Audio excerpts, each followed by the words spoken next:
அஸ்ஸலாமு அலைக்கும். நாம் எதை பற்றி பார்க்க போகிறோம் என்றால், முகமது நபியின் வாழ்க்கை வரலாறு.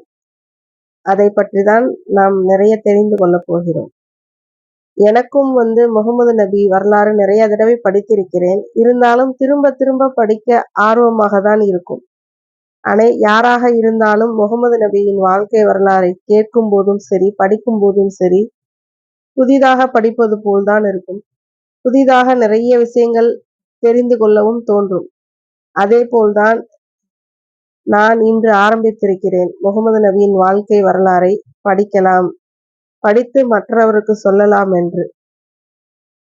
உங்கள் குடும்பத்தினர், வயதானவர்கள் யாருக்கும் நான் போடும் இந்த ஆடியோ கண்டிப்பாக உபயோகமாக இருக்கும். அவர்களுக்கு இதை கேட்க வாய்ப்பு இருந்தால் போட்டு காட்டுங்கள். முகமது நபியின் வாழ்க்கை வரலாறு பற்றி அறிவதற்கு முன்பு அவர் பிறப்பு பற்றி நாம் தெரிந்து கொள்ள வேண்டும். முகமது நபி என்றாலே அரேபியாவில் பிறந்தவர். அரேபியர்கள் பற்றியும் அவர்கள் குலங்கள், கோத்திரங்கள் பற்றியும் நிறைய இருக்கிறது. அதையெல்லாம் நாம் தெரிந்து கொள்ள நினைத்தோம் என்றால் தொடர் மிக நீண்ட தொடராக போய்கொண்டே இருக்கும். எப்போதுமே நிறுத்தாத அளவுக்கு. ஏன்னா அவ்வளவு இருக்கு. இப்போ முகமது நபி பத்தினா அவங்களுடைய முன்னோர்கள், அவங்கள பத்தி மட்டும் இப்ப நம்ம தெரிஞ்சுக்கலாம். ஏன்னா முந்தைய காலத்து அரபியர்கள் பற்றியும், அவங்க வாழ்ந்தது பத்தியும், அவங்களோட முக்கியமான விஷயங்கள் பற்றிலாம் நிறைய விஷயங்கள் இதுல இருக்கு. ஆனா அதெல்லாம் நம்ம இப்ப படிக்க போறது இல்ல. நம்ம இப்ப தெரிஞ்சுக்க போறது முக்கியமா முகமது நபி பிறக்கிறதுக்கு முன்னாடியில இருந்த விஷயத்த மட்டும், அதை மட்டும் கையில் எடுத்து அதை மட்டும் தான் நம்ம பார்க்க போறோம்.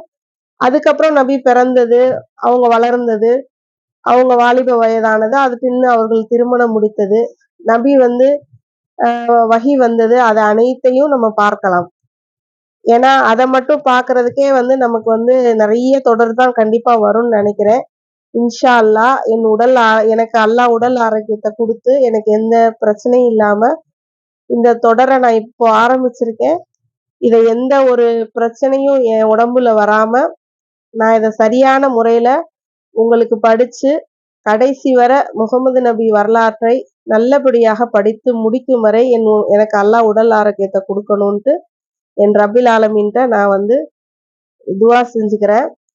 இந்த முகமது நபியின் வரலாறை பத்தி நம்ம இப்ப பார்க்கலாம். ஏன்னா அதான் சொல்லிட்டேன்ல, நிறைய விஷயங்கள் இருக்கு. நம்ம அதெல்லாம் இப்ப நம்ம பார்க்க போறது கிடையாது. நிறைய அவங்க அந்த கால அரபியர்கள் வாழ்ந்தது, அவங்க நெறிமுறைகள், அவங்க அறியாமை காலத்து இவங்க, அதுக்கடுத்து மூட நம்பிக்கையில் அவங்க வாழ்ந்தது, அது எல்லாமே இருக்கு. இப்போ நம்ம அதை பார்க்க போறது இல்ல. நம்ம பார்க்க போறது நபியோட வம்சம், அவங்க பிறப்பு, வளர்ப்பு, நபி அவர்களின் குடும்பம் பற்றி தான் நம்ம இப்ப பார்க்க போறோம். இப்போ ஃபர்ஸ்ட் நபி அவர்களின் குடும்பத்தை பத்தி பார்ப்போம். நபி அவர்களோட குடும்பம் எப்படின்னா, பாட்டனாரான ஷாஹிம் இப்னு அப்துல் மனாஃபின் பெயருடன் இணைத்து நபி ஸல்லல்லாஹு அலைஹி வஸல்லம் அவர்களின் குடும்பம்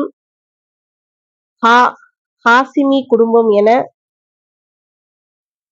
அழைக்கப்பட்டது. ஆகவே இங்கு ஹாசிம் மற்றும் அவருக்கு பின்னோர் உள்ளவரை பற்றி சுருக்கமாக தெரிந்து கொள்வது நல்லது.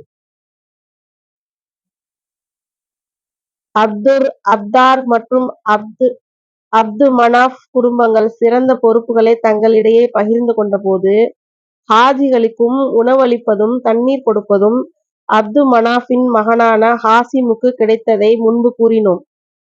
இவர் மக்களிடையே பெரும் மதிப்புமிக்க செல்வந்தராக இருந்தார். இவர்தான் முதலாக மக்காவில் ஹாஜிகளுக்கு சரீத் அதாவது திக்கடி எனும் உயர்தரமான உணவை வழங்கியவர். இவரது பெயர் அம்ரு எனும். சரீத்தை தயாரிப்பதற்காக ரொட்டிகளையும் சிறு சிறு துண்டுகளாக ஆக்கியதால் இவருக்கு ஹாசிம் என்ற பெயர் வழங்கப்பட்டது. அவ்வாறே கோடை காலத்திற்கும் குளிர்காலத்திற்கும் என 2 வியாபார பயணங்களை குறைஷிகளிடையே அறிமுகப்படுத்தியவரும் இவரே. அது பற்றி ஒரு கவிஞர் குறிப்பிடுகிறார். அம்ரு இவர்தான் பஞ்சத்தில் அடிபட்டு மெலிந்து போன தனது சமூகத்தினருக்கு ரொட்டிகளை குழம்பு பீத்து போட்டு உண்ண வழங்கியவர் இவரே. குளிர் கோடை காலங்களில் வியாபார பயணங்களை தோற்றுவித்தவரும் இவரே. ஹாசிம் வியாபாரத்திற்காக ஷாம் சென்று கொண்டிருந்த போது மதினாவை வந்து அடைந்தார்கள். அங்கு ஹஜ்ஜர் கிளையின் அமர் என்பவரின் மகள் சல்மாவை மணந்து சில காலம் அங்கேயே தங்கிவிட்டு ஷாம் புறப்பட்டார். சல்மா தனது குடும்பத்தாரிடம் தங்கியிருந்தார். அவர் அப்துல் முத்தலிப்பை கர்ப்பத்தில் சுமந்து கொண்டிருந்த நிலையில் ஹாசிம் பாலஸ்தீனில் ஹஸ்ஸா எனுமிடத்தில் மரணமடைந்தார். சல்மா கிபி 497 ஆண்டு அப்துல் முத்தலிப்பை பெற்றெடுத்தார். குழந்தையின் தலையில் நரை இருந்ததால் சைஃபா நரைத்தவர் என பெயரிட்டனர். இப்னு ஹிம்சம் அக்குழந்தையை சல்மா மதினாவிலிருந்து தனது தந்தையின் வீட்டிலேயே வளர்த்து வந்தார். மக்காவிலிருந்து ஹாசிமின் குடும்பத்தார் எவரும் அவரது மகன் சைஃபா அப்துல் முத்தலிப்பை பற்றி தெரிந்திருக்கவில்லை. ஹாசிமுக்கு அப்துல் முத்தலிப்பை தவிர ஹசத், அபுசைஃபி, நல்யா என்ற 3 ஆண் மகன்களும் சிஃபா, ஹாலிதா, லாயிஃபா, ருகியா, ஜன்னா என்ற 5 பெண் மக்களும் இருந்தனர். ஹாசிமிடமிருந்து பொறுப்புக்களான ஹாஜிகளுக்கு உணவளிப்பதும் தண்ணீர் கொடுப்பதும் அவரது மரணத்துக்கு பின் அவரது சகோதரர் முத்தலிப் இப்னு அப்து மனாஃப் வசம் வந்தது. இவர் தனது சமூகத்தில் கண்ணியமானவரும் பெரும் மதிப்புடையவராகவும் விளங்கினார். அவரது வள்ளல் தன்மையை மெச்சி ஃபையால் வாரி வழங்கும் வள்ளல் என்று குறைஷியர்கள் அவரை அழைத்தனர். ஹாசிமின் மகன் சைஃபா 7 அல்லது 8 வயதான போது அவரை பற்றி கேள்விப்பட்ட முத்தலிப் அவரை தேடி மதினா வந்தார். சைஃபாவை கண்டதும் வாரி அணைத்து கண்ணீர் சொரிந்தார். சைஃபாவை தனது வாகனத்தில் அமர்த்திக் கொண்டு தன்னுடன் வருமாறு அழைத்தார். அவர் தனது தாயாரின் அனுமதியின்றி வர மறுத்துவிட்டார். முத்தலிப் சைபாவின் தாயார் சல்மாவிடம் அனுமதி கேட்டு அவர் மகனை அனுப்பி வைக்க மறுத்துவிட்டார்.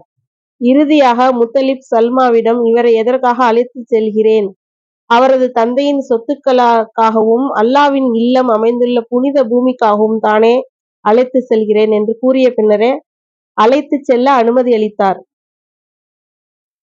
முத்தலிப் தனது ஒட்டகையில் சைபாவை அமர்த்தி மக்காவுக்கு அழைத்து வந்தார். இக்காட்சியை கண்ட மக்காவாசிகள் சைபாவை பார்த்து இவர் அப்துல் முத்தலிப்பின் அடிமை என்றனர்.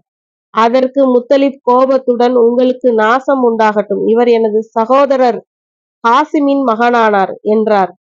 மக்காவின் முதலாக மக்கள் அழைத்து அப்துல் முத்தலிப் என்ற அப்பெயரே சைஃபா பிரபலமானார். வாலிபம் அடையும் வரை முத்தலிப்பிடம் சைஃபா வளர்ந்தார். முத்தலிப் யமன் நாட்டில் ரதுமான் என்ற ஊரில் மரணமடைந்தார். பின் அவரது பொறுப்பை அப்துல் முத்தலிப் ஏற்றார். மக்காவிலேயே தங்கி தங்களது முன்னோர்கள் செய்து வந்த பணியை தொடர்ந்து தனது முன்னோர்களில் எவரும் பெற்றிராத மதிப்பையும் மரியாதையும் பெற்றார். அவரை மக்கள் பெரிதும் நேசித்தனர். இப்னு சாம் முத்தலிப்பின் மரணத்துக்கு பின் அப்துல் முத்தலிப்பிடமிருந்து கஅபாவின் உடைமைகளை நௌஃபல் பறித்துக் கொண்டார். அப்துல் முத்தலிப் குறைஷியர்கள் சிலரிடம் சென்று இதில் எனக்கு உதவுமாறு வேண்டிக் கொண்டதற்கு அவர்கள் உமக்கும் உமது தந்தையின் சகோதரருக்கும் இடையே உள்ள பிரச்சனையில் நாங்கள் தலையிட மாட்டோம் என்று கூறி உதவ மறுத்துவிட்டனர். இதனால் அப்துல் முத்தலிப் நஜர் கிளையினரான தனது தாய்மாமன்களுக்கு கடிதம் எழுதி உதவி தேடினார். அக்கடிதத்தில் தனது நிலைமைகளை உள்ளங்களை உருக்கும் கவிதைகளாக வடித்திருந்தார். உடனே அவரது மாமாவான அபு சைஅது இப்னு ஆதி என்பவர் வீரர்களுடன் புறப்பட்டு மக்காவில் உள்ள அப்தாஹ் என்னும் இடத்தில் தங்கினார். அப்துல் முத்தலிப்பிடம் அவரிடம் நீங்கள் எனது வீட்டில் தங்குங்கள் என வேண்டிக் கொண்டபோது அவர் அல்லாவின் மீது ஆணையாக நான் நௌஃபலை சந்திக்காமல் வரமாட்டேன் என்று கூறிவிட்டார். அதன் பின் நௌஃபலிடம் அபூ ஸஅது வந்தார். அவர் ஹஜ்ருல் அஸ்வத் அருகே சில குறைஷி பெரியவர்களுடன் அமர்ந்திருந்தார். அபூ ஸஅது வாளை உருவிய நிலையில், இந்த இல்லத்தின் இறைவன் மீது ஆணையாக, நீர் எனது சகோதரியின் மகனுடைய உடைமைகளை திருப்பி அளிக்கவில்லை என்றால் இந்த வாளை உமது உடலுக்குள் பாய்ச்சி விடுவேன் என்று கோபக்கனலுடன் கூறினார். அதற்கு நௌஃபல் சரி, கொடுத்து விடுகிறேன் என்று கூறினார். அதற்கு அங்கிருந்த குறைஷி பெரியவர்கள் சாட்சியாகினர். அதன் பின்னரே அபூ ஸஅது அப்துல் முத்தலிபின் வீடு சென்று 3 நாட்கள் தங்கிய பின்னர் உம்ராவை முடித்து மதீனா திரும்பினார். இன்று இத்துடன் முடித்துக் கொள்வோம். இன்ஷா அல்லாஹ் மற்றவை அடுத்த தொடரில் பார்க்கலாம்.